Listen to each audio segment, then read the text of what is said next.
Hyundai et Kia suspectés d'avoir triché sur les émissions polluantes. Oh bah non, pas vous, bon sang, pourquoi? Les bureaux allemands et luxembourgeois de Hyundai et Kia ont été fouillés par les autorités de Francfort. Les deux constructeurs automobiles coréens sont accusés d'avoir triché à la manière de Volkswagen. Alors, Hyundai et Kia sont accusés en Allemagne d'avoir mis sur les routes 210 000 voitures diesel disposant d'un dispositif de triche polluant, donc plus que prévu. Selon Reuters, le dispositif de triche serait conçu par Bosch et Delphi. Il permettrait de réduire les émissions polluantes des véhicules incriminés lors de leur phase de certification par les autorités. Dans la pratique, ce genre de dispositifs permettent aux constructeurs de commercialiser des véhicules qui polluent, plus que les données officielles annoncent.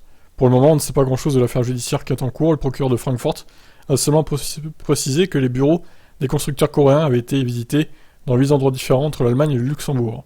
Un responsable de Hyundai et Kia a confirmé la visite des autorités et le fait que les deux marques travaillent avec ces dernières. Précisons toutefois que lors de la méga-enquête de 2015 qui a abouti sur le Dieselgate, les enquêteurs n'avaient pas trouvé de preuves de triche en vigueur chez Hyundai et Kia. Chez Volkswagen, 11 millions de véhicules étaient concernés à travers le monde. D'autres constructeurs sont également visés par cette affaire, à l'image de Stellantis ou Mitsubishi. Tous les constructeurs nient à chaque fois les faits reprochés, malgré les fortes amendes qui découlent de ces procès ou accords.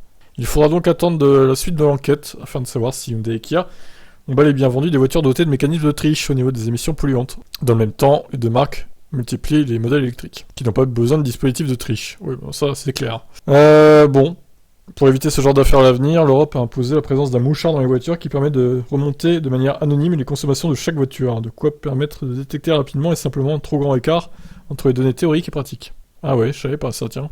Bon, bah on va attendre de savoir ce que les enquêteurs ont conclu. Ma foi, s'ils sont reconnus coupables, c'est pas parce que j'ai une Hyundai que je vais pas leur tirer dessus, hein. Forcément, ça sera lamentable de leur part. S'ils sont reconnus coupables, il n'y a pas d'excuses et il faudra qu'ils payent leur amende comme les autres, quoi. Voilà, vous en pensez quoi? Ciao.